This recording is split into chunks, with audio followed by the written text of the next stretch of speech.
prices. I'm pledging today that in my second term, we will eliminate a minimum of 10 old regulations for every one new regulation. We'll be able to do that quite easily, actually. And instead of attacking industries of the future, we will embrace them, including making America the world capital for crypto and Bitcoin.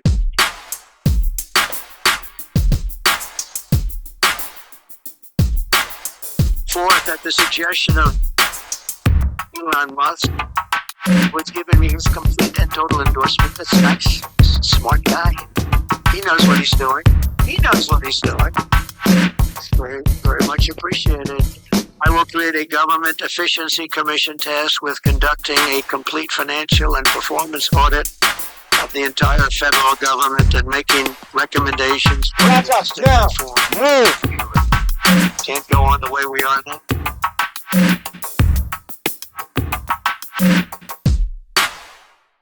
And Elon, because he's not very busy, has agreed to head that task force. Be interesting. If he has the time, that'll be a good one to do it.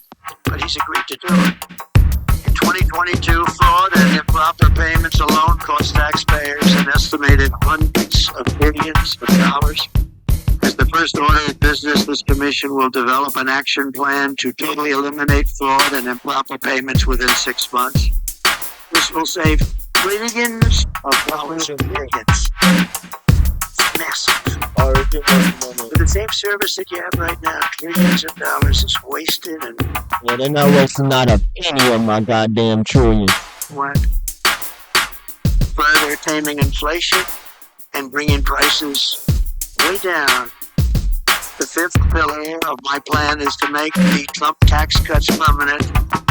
They are massive tax cuts, biggest ever, permanent. To cut taxes even more, and we will have no tax on tips, something which they copied 4 weeks after I said it. She got upset, no tax on tips. I said, I just said that. He is actually copying a lot of my plan. In fact, we're going to send her a MAGA cap sometime in the next week. We're having a special one day.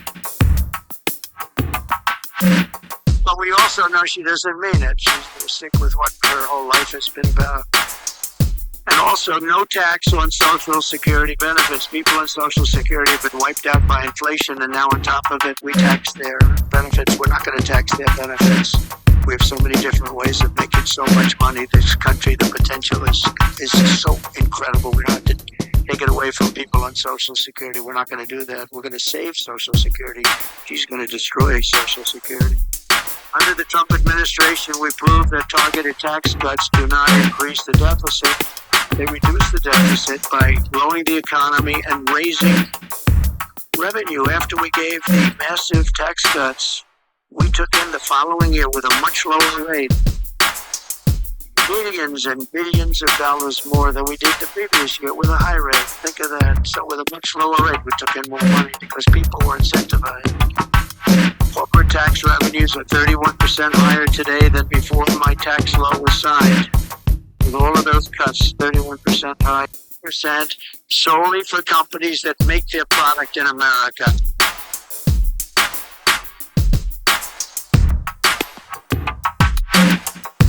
You have to make your product in America.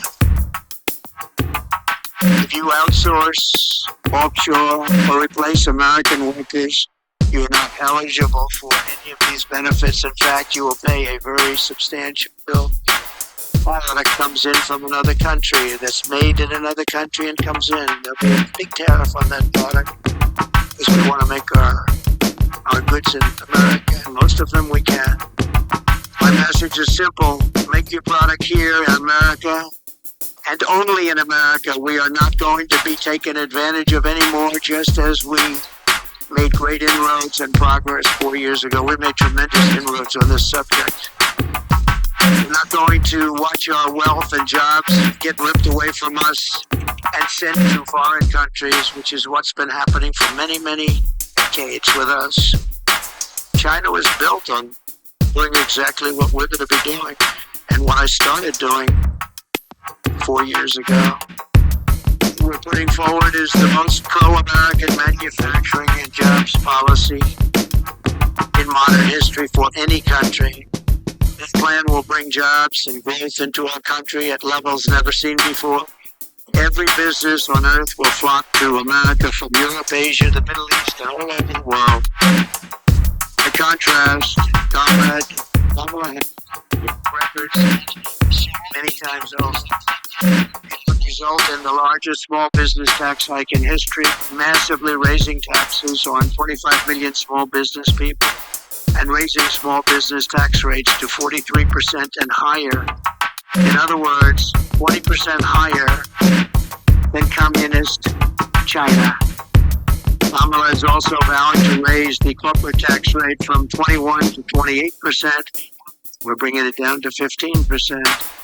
But she really is looking to raise it to 40, 45, or even 50%. You know that. All you have to do is follow her past path.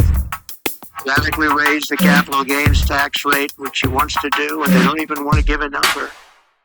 And for the first time ever, impose a 25% tax on unrealized capital gains. So if you happen to have a lot of wealth but no cash, you're in trouble. This will lead America into a 1929 depression. There will be a depression in a territory that we have not seen for a long time. There's a gentleman that happens to believe that. These policies, especially the tax on unrealized capital gains, would decimate the U.S. economy. Companies and innovation would flee from America to other countries. Venture capital markets would disappear, the stock market would be annihilated, and investors assess the tax liabilities of large shareholders. The senior pensions would probably go up in smoke. They'd be worthless. These are not the policies designed to create a prosperous America. These are policies to turn the United States into Venezuela on steroids.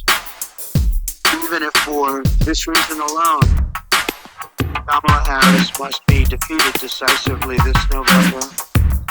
Has to be defeated. Cannot have her be the president of the United States.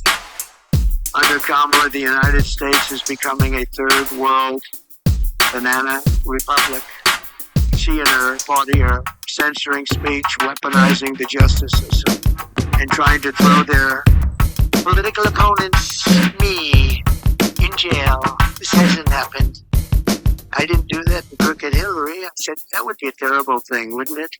Putting the wife of the President of the United States in jail. But they view it differently, I guess, nowadays, but that's okay. And they always have to remember that two can play the game. Nobody ever thought this was possible. This is how you create massive capital flight and turn once prosperous nations into absolute ruins. I will have no higher priority as president than to restore the fair, equal, and impartial rule of law in America. We have lost the rule of law. Who would have thought?